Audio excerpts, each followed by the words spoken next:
आज की press conference का जो मुद्दा है कि जो करनाल के अंदर किसानों के ऊपर लाठीचार्ज हुआ, बेबस किसानों को बुरी तरह से पीटा गया, मुकदमे दर्ज किए गए, उसके खिलाफ, और जो देश के अंदर भाजपा की सरकार सरकारी संस्थानों को, सरकारी उपक्रमों को, सरकारी संपत्तियों को, जो रईसों को और देश के बड़े बड़े उद्योगपतियों को खुर्द-बुर्द करने का जो सपना देख रही है, उन सब के विरोध में, बढ़ती हुई बेरोजगारी के विरोध में, बिजली के छापों के विरोध में, मोटरसाइकिलों के चालानों के विरोध में, कानून व्यवस्था के बिगड़ने के विरोध में, बेरोजगारी के विरोध में, हम ये जो पलवल के अंदर गुंडागर्दी चली हुई है, दुकानों को तोड़ना, कब्जा करना, उन सब के विरोध में भाजपा सरकार के खिलाफ जिला पलवल कांग्रेस की तरफ से आने वाली 2 तारीख को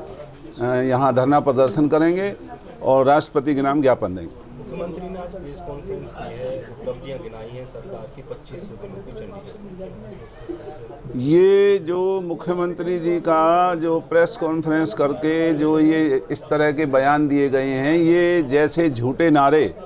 इन्होंने अपने चुनावी घोषणा पत्र में, और आए दिन जिस तरह के झूठे बयान आते रहते हैं, झूठ की पोटली है। आज हरियाणा की जो खस्ता हालत है, जो हरियाणा में कंगाली बढ़ रही है, जो हरियाणा में बेरोजगारी बढ़ रही है, कानून व्यवस्था चौपट हो रही है, भ्रष्टाचार बढ़ रहा है,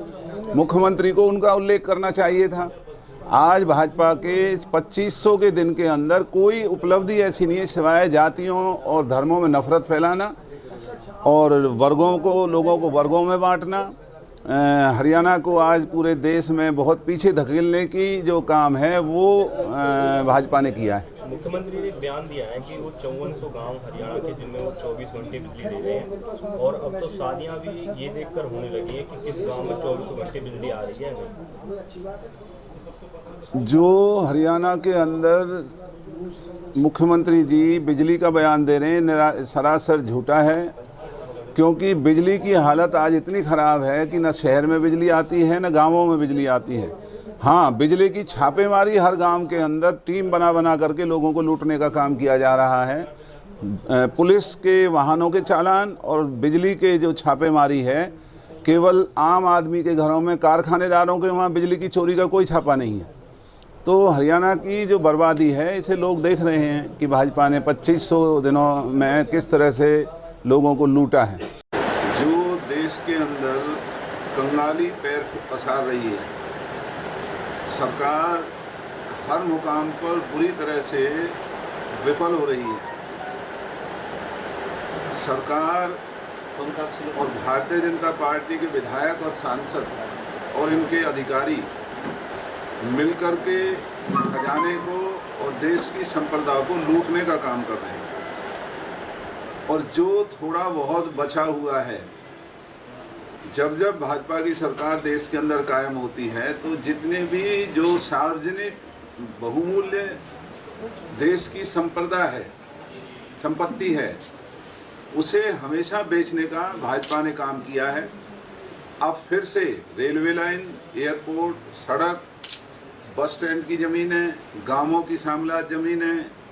या जो सरकारी उपक्रमों की बहुमूल्य जो ज़मीनें हैं, उनको बहुत ही सुनियोजित तरीके से अपने चहेते उद्योगपतियों को, कारखानेदारों को, उनको उनका स्वामित्व उनके ऊपर बनाने के लिए बिना बेचे और बेचने से भी बुरा काम करने जा रहे हैं। इसके अलावा जो किसान आंदोलन इतने दिनों से चल रहा है, और किसान आंदोलन में बैठे हुए जो हमारे किसान भाई हैं, उनके ऊपर समय समय पर लाठीचार्ज करना, उनके खिलाफ मुकदमे दायर करना, अभी जो करनाल में बदतमीजी की, बेहूदगी की कि वहाँ किसान जो धरने पर बैठे हुए थे, जो एक IAS अफसर है वहाँ, वो बीजेपी के पदाधिकारियों का भाई भतीजा है, मुझे पक्का तो नहीं पता, लेकिन मैंने कोई सोशल मीडिया पे देखा, जो सरेआम ये कह रहा है कि सर पे लाठी मारना। तो ये भाजपा की जो साजिश है कि किसान आंदोलन को कुचलना है, देश की संपदा संपत्ति को बेचना है और जो इनके चुनावी वायदे थे, बेरोजगारों को रोजगार देना, देश के लोगों की आय को बढ़ाना, दुकानदार, छोटे कर्मचारी, छोटे जो हमारे हाथ से काम करने वाले लोग हैं उनकी आय को बढ़ाना, वो मुद्दे भारतीय जनता पार्टी के एजेंडा से बाहर हैं। आज केवल सरकारी मशीनरी का दुरुपयोग करके विरोधियों के खिलाफ मुकदमे दर्ज करना, उनको डराना धमकाना, और जो जितने सरकारी कार्य हुए हैं उसमें मिसाल के तौर पर जो ये केजीपी बना है, इधर केएमपी बना है, आप खुद जाकर के देख सकते हैं कि अरबों रुपए का घोटाला इनके निर्माण में हुआ, वो उखाड़ा जा रहा है क्योंकि उनमें मटेरियल नहीं लगा। केएमपी पे जाइए, केजीपी पर जाइए, पुल बनते हैं, सड़क की रोडी डलती है, अगले दिन उखड़ना शुरू हो जाती है। और ये चारों तरफ जो शहर के जाम लगे हुए हैं, हमारे रेलों के पुलों के निर्माण रुके हुए हैं, और इससे भी बड़ी बेहूदगी जो पुलिस यहाँ नौजवान बच्चों के चालान करने में लगी रहती है, वो पुलिस चोर और डकैतों को पकड़ने का काम नहीं करती। और हमें पूरा इस बात का शक है कि जो पिछले दिनों बैंक डकैती इस पलवल के अंदर हुई, वो असली मुलजिम पुलिस नहीं पकड़ पाई, क्योंकि अगर असली मुलजिम पकड़ने का काम पुलिस करती तो वो पैसा भी बरामद होना था। केवल मात्र जो कार्रवाई की है आंखों में धूल झोंकने वाली है। वो जो बैंक को लूटने वाले जो भी वो लोग थे वो असली नहीं पकड़े गए हैं,